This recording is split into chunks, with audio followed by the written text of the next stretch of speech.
Google hello my loves, marhaba habibi. So, yesterday I did my best attempt at a Best of Beauty 2015. A couple of you asked, and I always have a hard time with these because I'm like, that's a lot of pressure to put. And it's hard for me with makeup.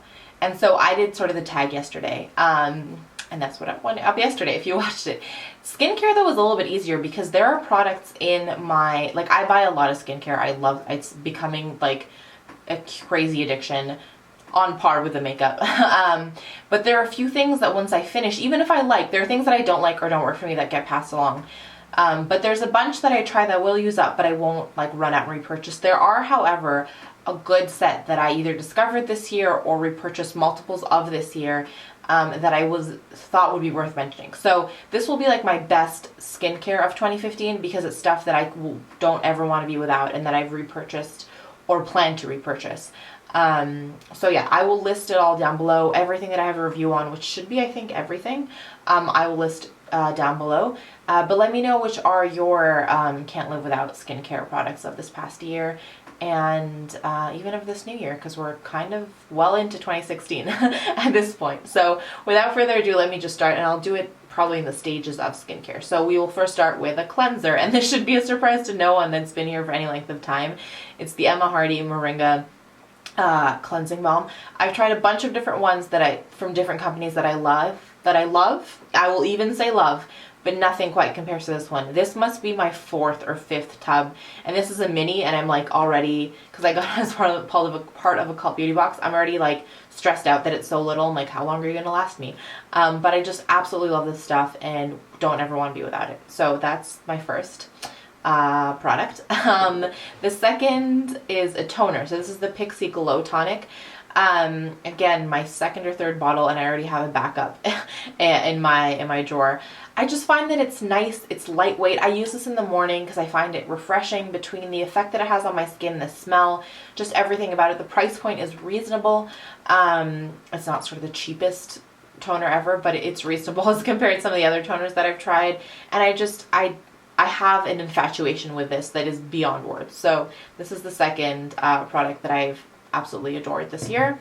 The third is also a toner, so it's the Lotion P50 from Bioderma.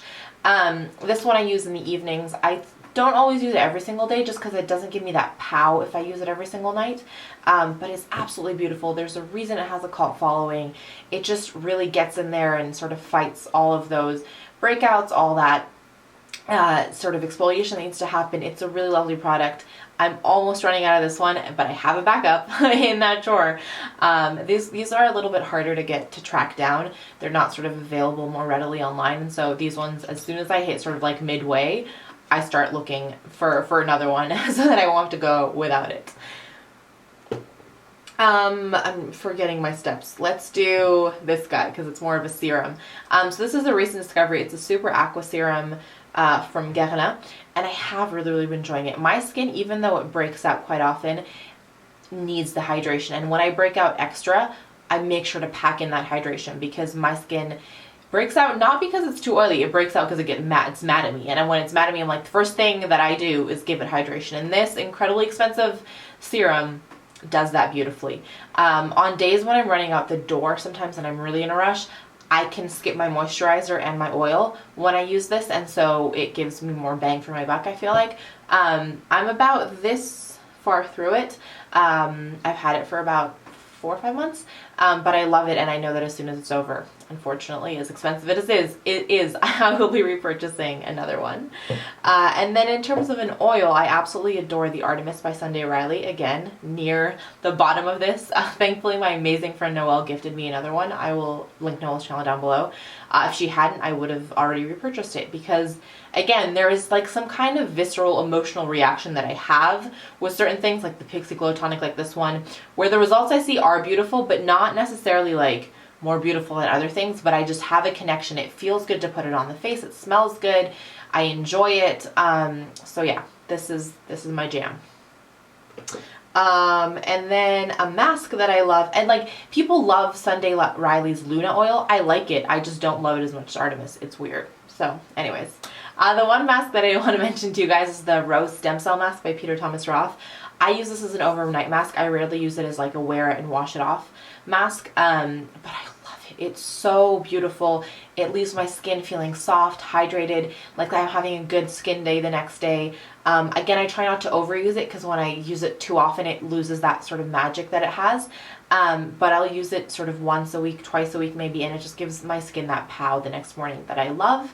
And then the last thing, which I didn't actually think could make a favorites, it's the Clarins UV Plus SPF 40. So this is just the normal sunscreen. I didn't ever think that you could love a skincare that's SPF enough that you would include it in something in a video like this. But this does more than just give me SPF. It really does leave my skin feeling less red, less irritated. I don't know what's in there, but I wholeheartedly love it. So yeah, those are my best of skincare for 2015. Let me know again your favorites. Share with me. My wish list is ever growing. So yeah, let me know what you guys have been loving all year long. That is it. I'm going to do some points of positivity and then I'll be done. My first is getting to talk about skincare and getting all excited on you guys today. That is definitely my first point of positivity. My second point of positivity is wearing like 4 tons of blush, but really digging it. It's making me happy. And then my third point of positivity is a good filming day today. It was fun to sit down and chat and hang out with you guys. So that is it for me today. Thank you for hanging out. I will talk to you guys ever so soon. But before I leave you, let me remind you that life is just way too short to wear boring lipstick. Bye guys!